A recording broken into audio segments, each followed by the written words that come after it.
ಒಂದ್ಸಲ ಕಲ್ಪಿಸಿಕೊಳ್ಳಿ, ಡಿಸೆಂಬರ್ 17, 2025 ಭಾರತದ ಹೂಡಿಕೆದಾರರ ಮಧ್ಯೆ ಒಂದು ದೊಡ್ಡ ನಿಟ್ಟುಸಿರು ಅಥವಾ ನಿರಾಶೆ ಮನೆ ಮಾಡಿತ್ತು.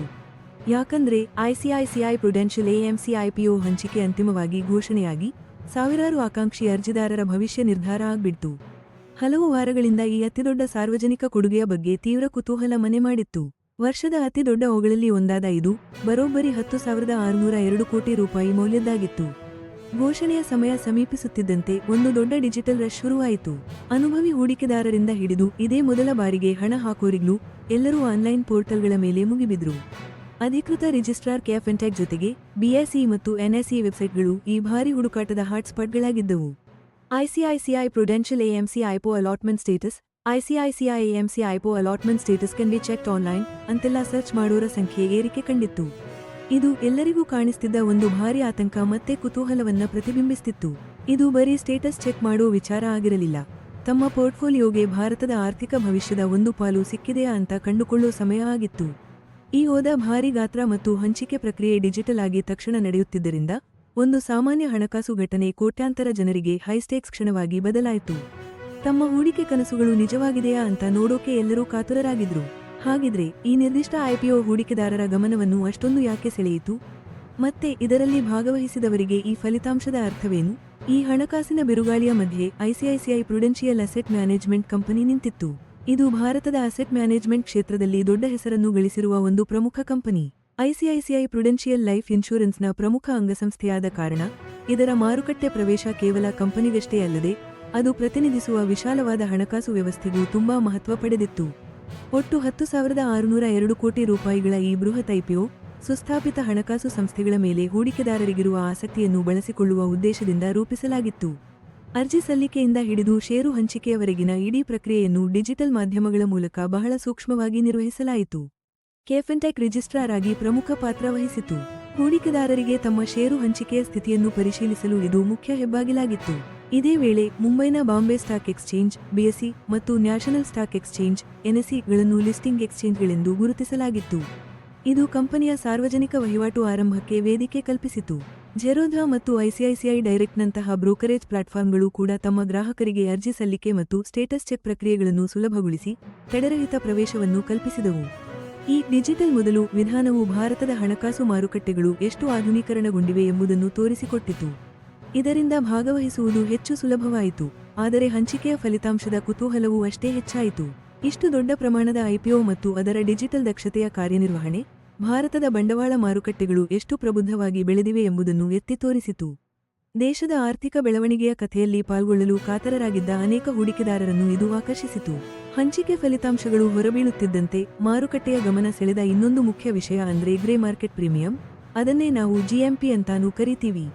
ಈ ಅನಧಿಕೃತ ಸೂಚಕ ಸಾಮಾನ್ಯವಾಗಿ ಹೂಡಿಕೆದಾರರು ಹೇಗೆ ಯೋಚಿಸ್ತಾರೆ ಅನ್ನೋದನ್ನ ಹೇಳುವ ಒಂದು ನಂಬಿಕಾರ್ಹ ಮಾನದಂಡ. ಇದು ಒಂದು ರೀತಿಯ ಜಾಗರೂಕ ಆಶಾವಾದವನ್ನೇ ಸೂಚಿಸುತ್ತಿತ್ತು. ಡಿಸೆಂಬರ್ 17ರ ಹೊತ್ತಿಗೆ ಐಸಿಐಸಿಐ ಪ್ರುಡೆನ್ಷಿಯಲ್ ಎಎಂಸಿ ಐಪಿಒನ ಜಿಎಂಪಿ ಸುಮಾರು 15-16% ಇತ್ತು. ಇದರಿಂದ ನಿರೀಕ್ಷೆಯಲ್ಲಿದ್ದ ಹೂಡಿಕೆದಾರರಿಗೆ ಏನು ಅರ್ಥ ಅಂದ್ರೆ ಲಿಸ್ಟಿಂಗ್ ಆಗುವಾಗ 2,490 ರಿಂದ 2,500 ರೂಪಾಯಿಯ ಆಸುಪಾಸಿನಲ್ಲಿರಬಹುದು ಅಂತ. ಇದು 2,165 ರೂಪಾಯಿ ಇಶ್ಯೂ ಬೆಲೆಗಿಂತ ಒಂದು ಮಧ್ಯಮ ಪ್ರಮಾಣದ ಆದ್ರೆ ಸ್ವಾಗತಾರ್ಹ ಲಾಭ. ಅಂದ್ರೆ ಷೇರು ಸಿಕ್ಕವರಿಗೆ ಅಷ್ಟೇನೂ ಅದ್ಭುತವಾಗಿರದಿದ್ರೂ ಒಂದು ಒಳ್ಳೆಯ ಲಿಸ್ಟಿಂಗ್ ಲಾಭ ಸಿಗಬಹುದು ಅಂತ ನಿರೀಕ್ಷಿಸಲಾಗಿತ್ತು. ಈ ಬೆಳವಣಿಗೆಗಳನ್ನ ಹತ್ತಿರದಿಂದ ಗಮನಿಸಿದ್ದ ಆರ್ಥಿಕ ತಜ್ಞರು ಒಂದು ಸೂಕ್ಷ್ಮವಾದ ವಿಶ್ಲೇಷಣೆ ನೀಡಿದ್ರು. ಅವರು ಕಂಪನಿಯ ಗಟ್ಟಿ ಮೂಲಭೂತ ಅಂಶಗಳನ್ನ ಅಂದ್ರೆ ಆಸ್ತಿ ನಿರ್ವಹಣಾ ಕ್ಷೇತ್ರದಲ್ಲಿ ಅದರ ಉತ್ತಮ ಸ್ಥಾನ ಮತ್ತು ದೀರ್ಘಾವಧಿಯ ಬೆಳವಣಿಗೆಗೆ ಇರುವ ಸಾಮರ್ಥ್ಯವನ್ನ ಗುರುತಿಸಿದ್ರು. ಇದು ಅನೇಕರನ್ನ ದೀರ್ಘಾವಧಿಯ ಹೂಡಿಕೆಗೆ ಒಲವು ತೋರೋ ಹಾಗೆ ಮಾಡಿತು. ತಕ್ಷಣದ ಲಾಭಕ್ಕೆ ಅಂಟಿಕೊಳ್ಳದೆ ದೂರದೃಷ್ಟಿಯಿಂದ ನೋಡುವಂತೆ ಹೂಡಿಕೆದಾರರಿಗೆ ಸಲಹೆ ನೀಡಿದ್ರು. ಆದ್ರೆ ಒಂದಷ್ಟು ಎಚ್ಚರಿಕೆಯನ್ನೂ ಸಹ ನೀಡಲಾಯಿತು. ಕೆಲವು ತಜ್ಞರು ಐಪಿಒಗೆ ತುಂಬಾ ಹೆಚ್ಚು ಬೆಲೆಯಿದೆ ಅಂತ ಗಮನ ಸೆಳೆದರು. ಇದು ಷೇರು ಸಿಕ್ಕವರಿಗೆ ಒಂದು ರೋಚಕ ಗೊಂದಲ ಸೃಷ್ಟಿಸಿತು.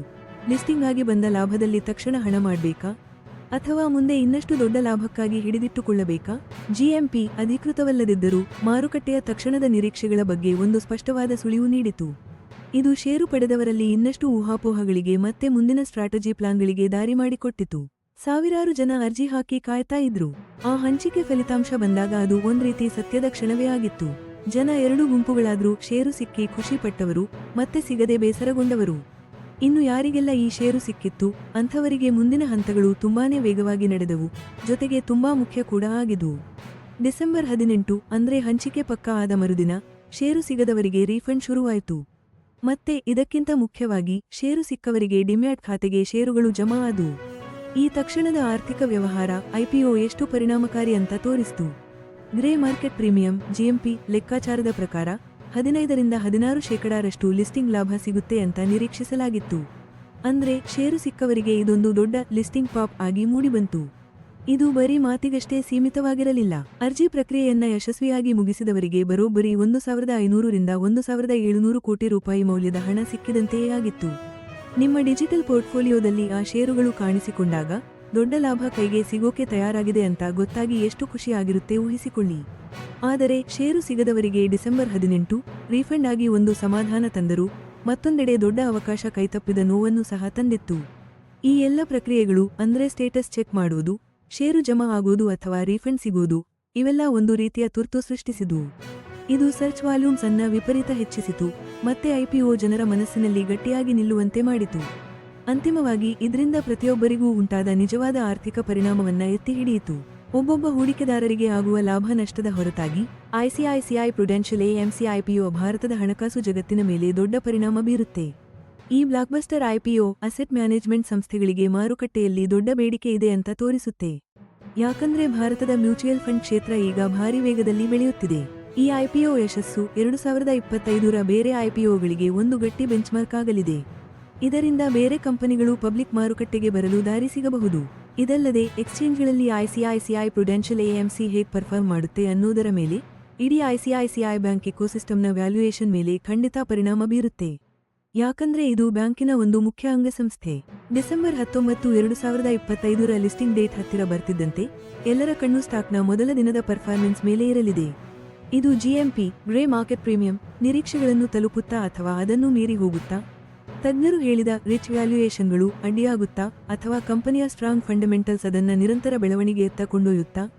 ಈ ಪ್ರಶ್ನೆಗಳಿಗೆ ಸಿಗುವ ಉತ್ತರಗಳು ಹೊಸ ಶೇರ್ಹೋಲ್ಡರ್ಗಳ ಮುಂದಿನ ಭವಿಷ್ಯವನ್ನಷ್ಟೇ ಅಲ್ಲದೆ ಭಾರತದ ಕ್ಯಾಪಿಟಲ್ ಮಾರ್ಕೆಟ್ಗಳು ಹೇಗಿವೆ ಮತ್ತು ಎತ್ತ ಸಾಗುತ್ತಿವೆ ಅನ್ನೋದರ ಬಗ್ಗೆನೂ ಮಾಹಿತಿ ಕೊಡುತ್ತವೆ. ಈ ಐಪಿಒ ಬರೀ ಒಂದು ಟ್ರಾನ್ಸಾಕ್ಷನ್ ಅಲ್ಲ, ಇದು ಒಂದು ದೊಡ್ಡ ಕಥೆಯ ಹಾಗೆ ಬಿಚ್ಚಿಕೊಳ್ಳುತ್ತಿದೆ. ಇದು ವಿಶ್ವದ ವೇಗವಾಗಿ ಬೆಳೆಯುತ್ತಿರುವ ಆರ್ಥಿಕತೆಗಳಲ್ಲಿ ಒಂದಾದ ನಮ್ಮ ದೇಶದ ಸಾಮರ್ಥ್ಯ ಮತ್ತು ಚೈತನ್ಯವನ್ನು ತೋರಿಸುತ್ತದೆ.